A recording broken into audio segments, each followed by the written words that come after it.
Anything is possible with English. Halo semuanya, kembali lagi dengan saya Fatika di kanal YouTube Poslis Possible English. Nah, di sini kira-kira apa ya yang akan kita bahas? Stay tune terus ya. Hai semuanya, kembali lagi dengan saya Fatika dan di sini kita akan membahas tentang kenapa pilih pendidikan bahasa Inggris. Nah teman-teman, jadi di sini tuh topiknya itu ya tadi, kenapa pilih pendidikan bahasa Inggris. Tapi di sini aku bukan membicarakan tentang pengalaman pribadi ya, tapi secara umum. Nah jadi orang-orang kan kalau lihat pendidikan bahasa Inggris pasti ngiranya kayak Allah paling nanti jadi guru, Allah pendidikan ya bukannya sastra ya, atau ya macam-macam gitulah ya. Apalagi jurusan pendidikan, jujur aku kalau lihat di internet Quora atau apa gitu ya yang di internet itu, kok banyak sih orang yang kayak less appreciate jurusan pendidikan bahasa Inggris gitu loh, hanya karena nanti mereka title-nya ketika mereka lulus itu SPD gitu.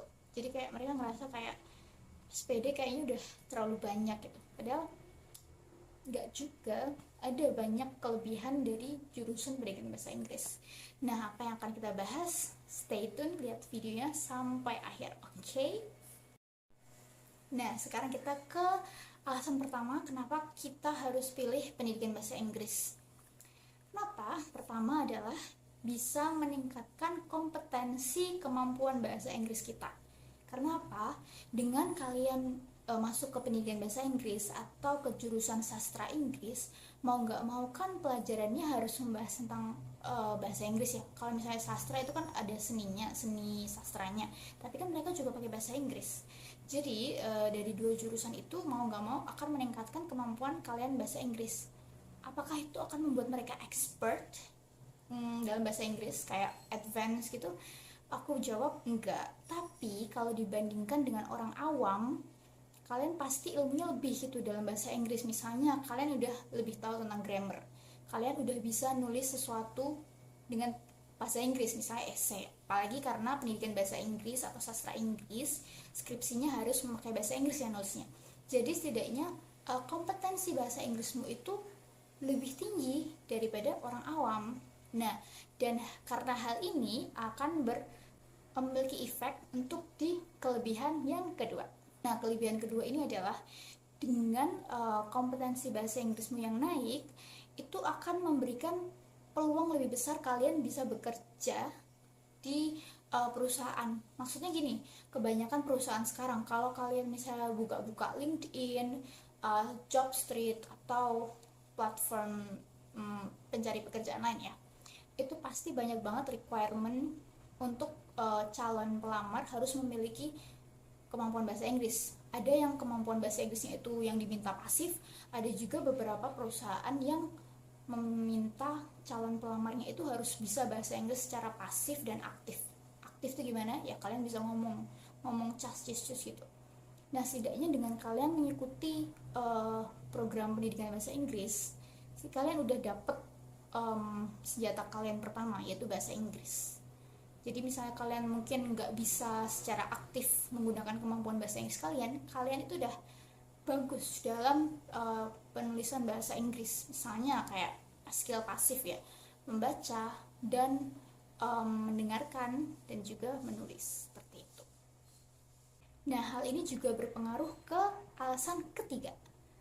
Jadi ketiga ini adalah akan memudahkan kalian kalau kalian ingin lanjut studi ke luar negeri. Jadi kalau kalian mau studi ke luar negeri itu syaratnya banyak ya, susah. Tapi setidaknya senjata paling awal kalau kamu mau studi lanjut ke luar negeri itu kalian harus bisa bahasa Inggris. Tentu saja kan, misalnya nih kalian itu skornya ada skor ketentuan tertentu ya, misalnya IELTS di Eropa itu minimal 8, di Australia 6,5 ya, semacam itu. Tapi setidaknya kalau kalian misalnya skornya masih di bawah itu, walaupun kalian lulusan dari pendidikan bahasa Inggris, kalian itu kan udah punya basic nih.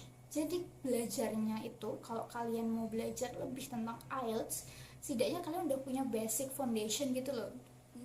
Lebih mudah untuk mengerti tentang tentang materi itu, materi tentang IELTS, apa yang akan dilaksanakan, apa yang akan dipelajari, itu kalian akan lebih mudah mengerti dan menyerap ilmunya gitu, karena kalian udah punya basic dengan kemampuan bahasa Inggris. Jadi cuma tinggal perlu peningkatan sama sering-sering latihan aja. Jadi kalau kalian pengen lanjut studi ke luar negeri, jadi kalian udah punya basic bahasa Inggris. Jadi kalian nggak perlu belajar dari awal, kalian cuma perlu ningkatin ilmu-ilmu kalian tentang di IELTS. Misalnya nih, IELTS kan misalnya di speaking, wah kalian tuh kelemahannya mungkin di speaking. Nah kalian tinggal perbaiki tuh latihan speaking, bisa belajar otodidak, bisa ikut komunitas yang teman-temannya tuh ngomong bahasa Inggris, bisa juga ikut kursus seperti itu. Yang selanjutnya adalah kalau kalian ikut di jurusan pendidikan bahasa Inggris, kamu itu bisa ngelatih soft skill komunikasi. Kenapa? Karena di jurusan ini kan kalian pendidikan bahasa Inggris, mau nggak mau salah satu PPL-nya itu adalah mengajar di sekolah, atau kalian harus magang. Nah kalau kalian mengajar di sekolah, kalian kan nggak selamanya ngajar siswa kan, ngomong ke anak kecil, kalian juga akan berbicara dan berkomunikasi kepada gurunya, misalnya jadi guru pamong yang jadi supervisor kalian.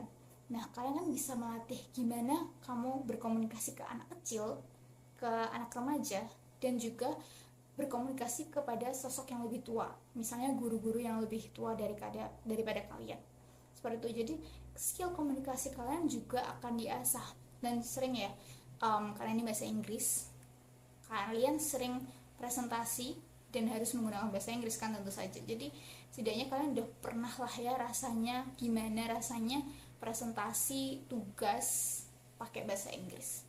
Apalagi saat kalian sempro, kalian sidang, itu juga wajib ya pakai bahasa Inggris. Dan saat kalian mau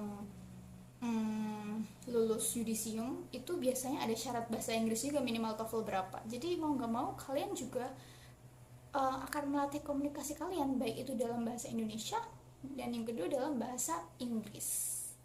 Setidaknya lebih terlatih gitu, lebih ada pengalaman, oh aku pernah nih presentasi pakai bahasa Inggris, walaupun mungkin kalian belum yang jago-jago banget, tapi setidaknya pernah ngerti rasanya gimana ngomong public speaking dengan bahasa Inggris. Ini yang terakhir adalah kenapa pilih pendidikan bahasa Inggris. Pertama adalah aku banding-bandingin ya dari banyak universitas, baik itu universitas negeri atau swasta, tapi ini secara umum. Biaya pendidikan, biaya kuliah di pendidikan itu bisa dibilang lebih terjangkau daripada prodi-prodi lainnya. Kalau kasusku, aku tuh kan kuliah di swasta nih,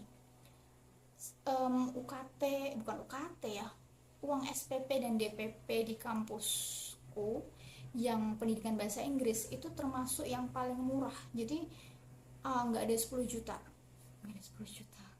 mahal ya mahal sih, tapi kalau itu di kelas swasta itu termasuk murah banget. Apalagi kan di negeri kan juga ada sistem UKT ya, jadi mungkin ada yang mungkin dapat UKT rendah, ada yang mungkin dapat UKT tinggi, jadi mungkin itu nggak berlaku sih. Tapi kalau secara umum, terutama di kampus swasta yang tidak ada sistem UKT, semua itu dibagi rata, biaya pembayaran untuk SPP dan DPP pendidikan bahasa Inggris itu dibilang lebih terjangkau kalau aku bandingin. Kalau kalian nggak percaya, kalian bisa lihat di situs UMY aja ya, Universitas Muhammadiyah Yogyakarta. Kalau zamanku pas aku tahun 2018 itu semester 1 nggak sampai 10 juta kok, 9 juta. Tapi kalau yang sekarang ini di 2023 naik jadi 10 juta berapa gitu. Tapi intinya masih dibilang salah satu yang termurah di kampusku. Jadi biayanya cukup terjangkau untuk prodi pendidikan. Dan kalau untuk biaya lainnya, karena kita nggak ada praktikum, nggak bayar biaya lebih.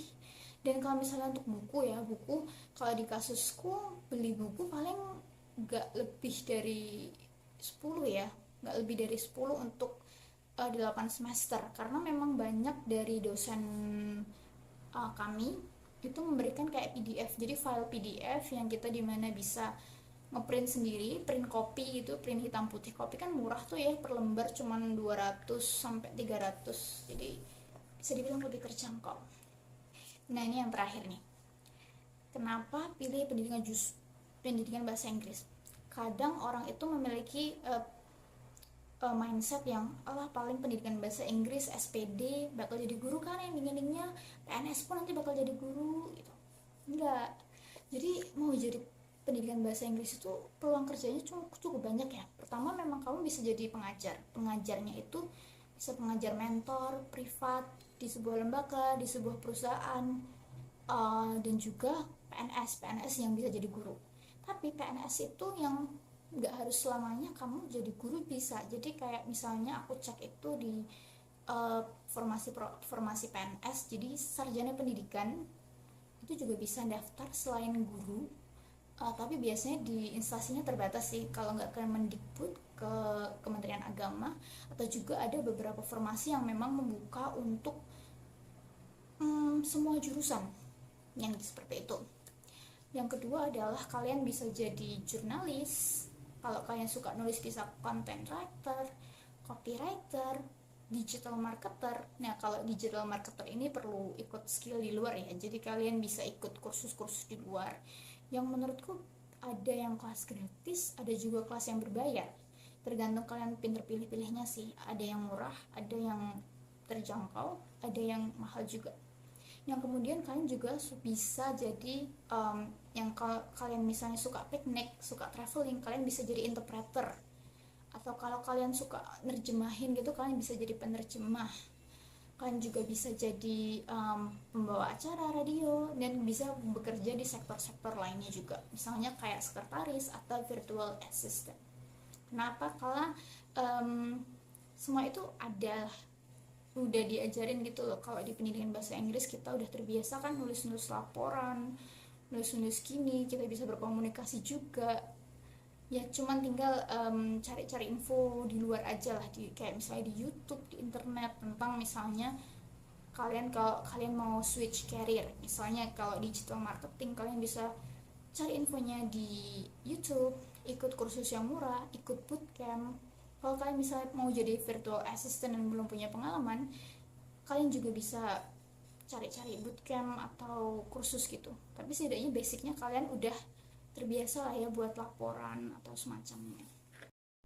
Nah itu tadi teman-teman, kenapa kita harus bangga dengan pendidikan bahasa Inggris. Dan kalau kalian misalnya masih SMA, bisa nih dipertimbangkan untuk ikut pendidikan bahasa Inggris. Karena apa? Ya banyak benefit yang kalian dapat.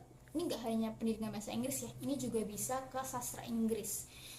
Kalau sastra Inggris sendiri, karena aku bukan dari sastra ya, tapi kalau dari pendidikannya, kalian pasti kan ada latihan buat PPL, praktek mengajar. Jadi tentu saja komunikasinya bakal bener-bener dilatih gitu. Tapi sama-sama bagus kok, baik itu sastra Inggris atau pendidikan bahasa Inggris.